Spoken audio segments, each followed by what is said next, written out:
But it is Grey Cup weekend. And listen, let's get him on the screen, please. The sports doctor, Dave Petrishen. David, there's nobody else I'd rather speak with than you on a variety of topics. Hey, the Vikings won last night. You're a Viking season ticket holder. The Jets won last night. The Bombers are in the Grey Cup. Are you the happiest guy in the world today? It's like hog heaven. I think I'm going to get a soft meat burrito from Taco Time for sure, because it was a great sports day. It's been, there's been the Winnipeg Jets. There's been some bumps along the way, and the Minnesota Vikings. It's nice to see a victory in a national audience, but the focus in Manitoba is on the Winnipeg Blue Bombers. And, back in, I think, hour one, you were talking about going into opposing stadiums or arenas, and Dupe said that, same thing. He doesn't like acting like a jerk. I've never acted like a jerk in a lot of stadiums until some of the beer kicks in, but there's been some real hostile Grey Cups I've been at that weren't even in there. Like, we're talking about Montreal in 2001, Toronto in 2007 when we played the Saskatchewan Roughriders, and there must have been 56,000 people, and 55,000 of them were wearing green. And everywhere you went, every saloon that you walked into, everybody was wearing green. And of course, last year was a little friendlier. 2 years ago was a little friendlier in Calgary, because it was probably 3/4 Winnipeg Blue Bomber fans, and then maybe a smattering of Ticat fans, and then your usual array of the guy with the George Reed Saskatchewan jersey with 500 buttons dating back to when John called games back in 1912. So, yeah. Hey, I got to ask you, Dave, before we go any further. Well, a couple of things. Listen, you're gracious enough to stay with us for 2 segments, and I appreciate that, because Ryan Gregory's written on YouTube and says, what's your take on the NHL not wanting to send the players to the Olympics now? And I appreciate that. Ryan, just hang with us, okay? For this reason, it's Flame Tech Football Friday. Randy Ambrosi just addressed the media this morning at the Grey Cup. We got a lot to unpack on the CFL. That is Grey Cup weekend, so if you can just hold on to your bingo cards, we'll get to the fact that here in South Florida, the NHL Board of Governors this morning have decided they don't want to send the players to the Olympics. So just hang on, man. Things are moving at breakneck pace. But Dave, as far as the Grey Cup itself, you and I have been to like literally dozens of them. What led to your decision to not go? Because I recognize you are in your kitchen. You are not at the Grey Cup. It's funny, Rod. Someone asked me that the other day, and I think it was a whole bunch of different factors. I mean, I was booked for Saskatchewan last year, and first for the 2020, then the one that was postponed. And I think it was a factor of the late season, the uncertainty of what kind of events, uncertainty what the crowds would be, that I completely neglected of booking myself a trip. And it was, as it got closer and closer, I'm going to be really honest, it got more expensive and more expensive. And if I'm going to the Grey Cup, I'm going to tell you this right now. I booked my room for Regina for the 2022 Grey Cup already. So I'm already booked in advance. But this one, it's not a normal Grey Cup. Now, I've been getting the FaceTime messages and the text messages and the photos from Dr. Hands and all kinds of things. And you know who I'm talking about. That there is some events going on, but it's not your full-scale Grey Cup. And I want to go to a full-scale Grey Cup. And it's going to be a little strange because I have not watched the Blue Bombers on television in the Grey Cup since I think the 1992 or something like that. That was the last time I probably missed the Bombers in a Grey Cup. So, but you know what? I was in attendance on Sunday at IG Field, and when we beat Saskatchewan, that's kind of like your Grey Cup too. Yeah. Hey, sprinkling sports talk as we go. That's what's fun about what we do. And thanks for the plug, by the way, telling all your Manitoba followers that we are on Game Plus Television Live, which is carried on Bell MTS Cable. More news coming out of the Gary Bettman Board of Governors meetings in South Florida today. He has said, Bettman, that the Coyotes are staying put. Any relocation rumors are false. Now, back to the CFL, and because you cover the NHL too for the Manitoba Post, we'll get around to all this stuff. I'm just sprinkling in the news as we go, David. Ambrosi this morning, an original Winnipegger, commissioner of the CFL. I'm not sure how closely you follow what he said, but these are the highlights of his State of the League address this morning at Grey Cup at Hamilton. They are committed to revenue sharing. They say for the first time in 40 years. I got thoughts on that. He says the owners are going to hold themselves accountable. I don't believe it. They never have. Why would they start now? And out of the whole thing, and I'm on record as saying I'm an Ambrosi fan, talk is cheap. Talk is cheap. So I don't believe much of what I heard. He says they've fixed the business model. We'll see. But he would not address if the salary cap's going to go up. He did not address if the coach's salary cap and staff restriction is going to go away. Said sports betting isn't about the money revenue, it's about fan engagement. And they announced this partnership with Genius Sports, which from what I can gather is a sports content distribution platform that will ease in betting information with the CFL. That's a lot of what I got out of the news conference this morning. How much were you following it, and what were your takeaways from what you heard, Dave?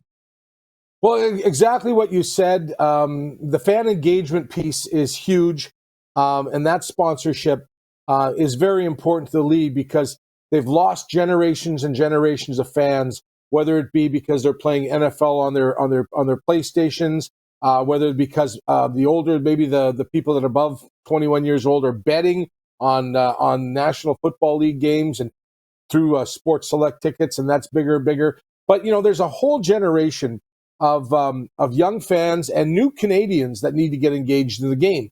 So as much as you need to keep the older fans going to the games and keeping the older fans engaged with the proper football on the field and proper run organizations, I'm looking at you, Edmonton Elks, but you have to track the new people.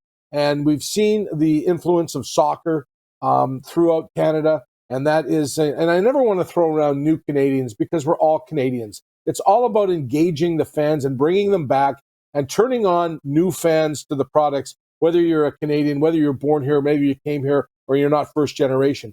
If you have a good product, exciting product, and the fans are coming to it and the stadiums are full and the stadiums are full of energy, it doesn't matter where you were born, you want to be part of that fun. So I believe that the CFL's key to success is making the game experience fun. Now, I'm going to give some props to Wade Miller. Now, I know that I've been critical of him in the past, just because he seems to rub people the wrong way. And I was sitting back, and I remember on the plane back, and I saw Wade Miller at the 2019 Grey Cup, and there's a guy that basically turned the team's fortunes around, made the game day experience real good, and then won a Grey Cup. So he had all the components. He put it all in place. It's fun to go to a Winnipeg Blue Bombers football game, as it is in Saskatchewan. It's fun to go at Mosaic Stadium, but it's not so much fun to go at BMO in Toronto. It's not so much fun to go in Edmonton or in BC. It's not. They need to figure that piece out. And whether it would be, and I'm not just saying it has to be beer gardens and tomfoolery and shenanigans. It's got to be engaging. You saw in Calgary, the Grey Cup, all the family-friendly activities that were going outside the Roundup Center. There was stuff for the kids to do, and it was fun. It was fun for the whole family. That's the kind of things they need to do. They need to bring people back in. You turn the little ones, you get them excited about it, then they say, Dad, Mom, take me to the game. And that's where it starts. So, and once you get that excitement into the stadiums, and it's all about, look at some of the excitement you've seen in National Hockey League buildings. Look at almost every NFL game that's maybe not in Jacksonville. It's fun to go. It's engaging. There's stuff to do. It's a day activity. And there's a lot of buildings in the CFL that don't provide that. Hey, isn't this fun, David, that we got more time? Normally we're rushed, right? This is awesome. So I appreciate you saying for the extended time. From Free Oleg on from Winnipeg watching, he goes, that's the first I've heard that Wade Miller rubs people the wrong way. Can we get a bump? He's got to be joking, right?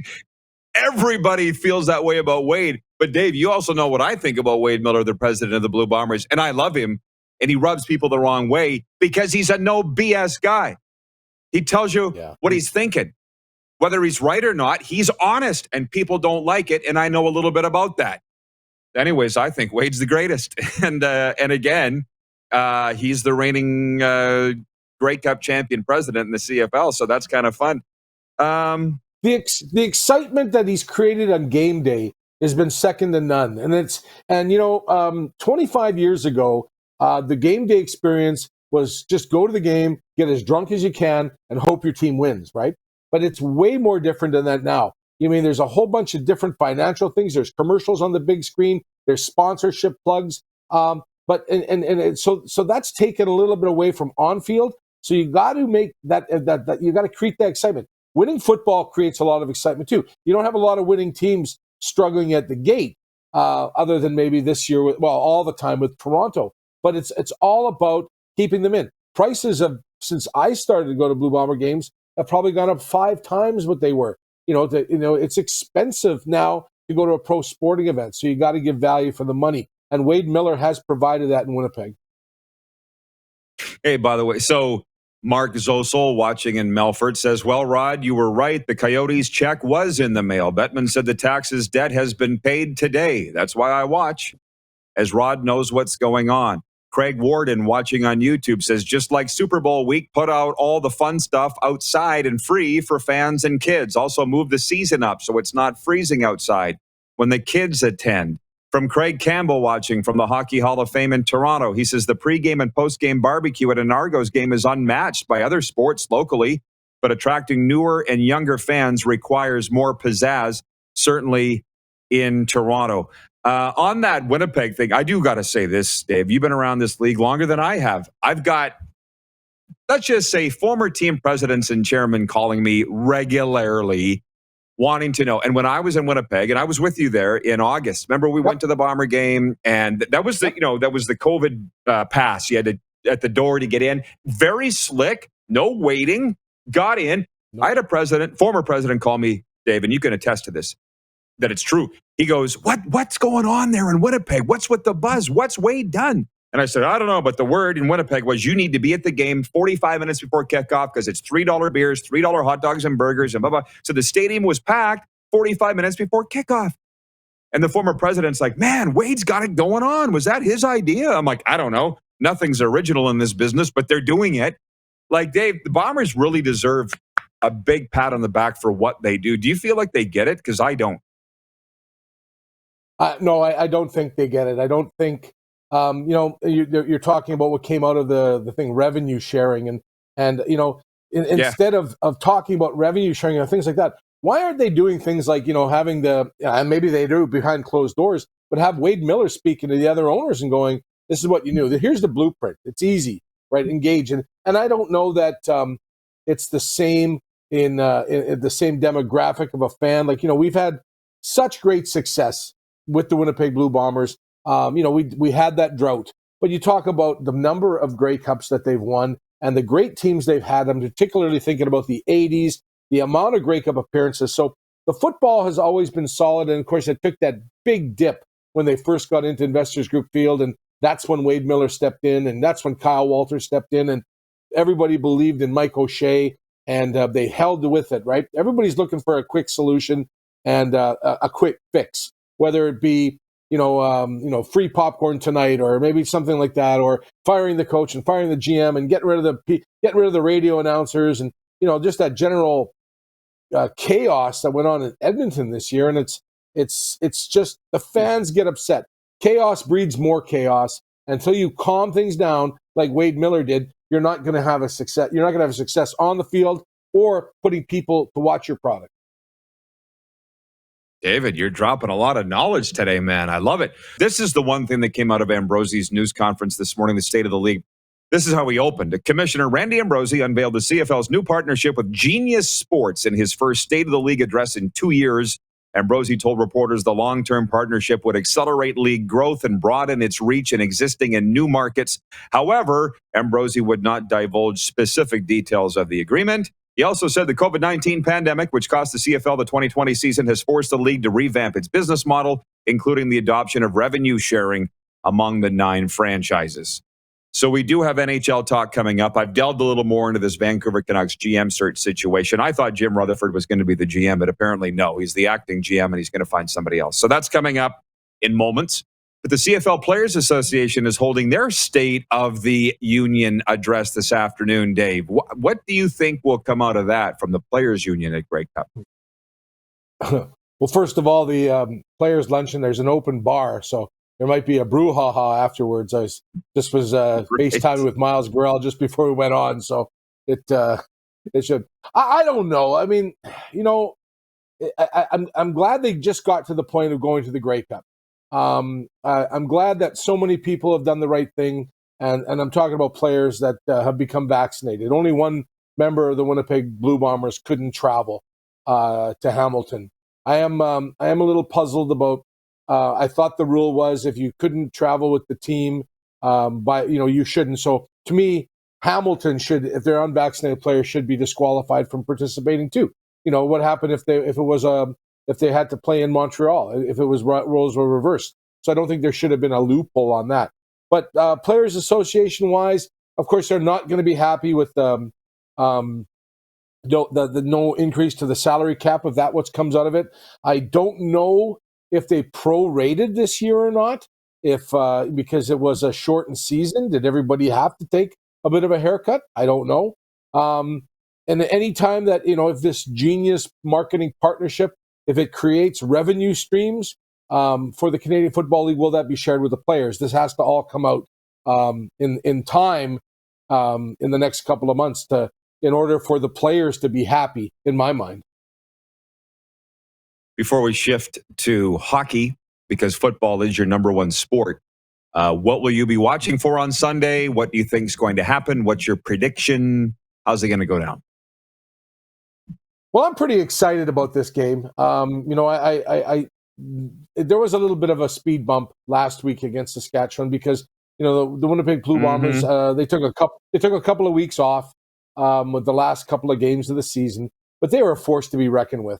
I was on Toronto radio yesterday, and I was going back and forth with a Hamilton fan, and I just said, I'm just glad you should be glad that this game is being played now, because back in 2019, now that we're in a pandemic, in 2019, Hamilton couldn't catch anything. So it's kind of given a bit of a rib. So I think the Blue Bombers defense is just tremendous.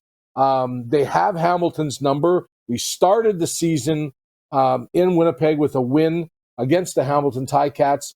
I just don't see it there. And I know what Eddie Steele was saying, that is there going to be a hometown? But you take that crowd out of it. Like, look what happened last year, or 2 years ago, at McMahon Stadium, how the Bombers just came out. They just were ferocious, and Hamilton wasn't even in the game. They neutralized any weapon that Hamilton had, and I think they're going to do it again. I don't think home field advantage for a Grey Cup will play out in any way, shape, or form. The Bombers are largely intact from 2019. There's going to be a ton of them named today, players of most valuable players when the awards get handed out. So that Winnipeg Blue Bombers right now are just once in a lifetime team, and I'm hoping that the brain trust in Winnipeg can keep most of these guys together. But there's guys getting significantly older, like Andrew Harris, who's now 34. Maybe this could be his swan song. He's dealt with injuries all year long. Like I said, the team's been together for a long, long time, and sometimes guys retire, guys move on, and guys just get cut because they've just reached their best before date. So. Hey, everybody. Thanks for watching the RP Show on YouTube. And don't forget, we're live daily on YouTube from noon to 2 Eastern. If you like what you see, hit subscribe. And if you like the program, check around for other segments of the Rod Pedersen Show here on YouTube.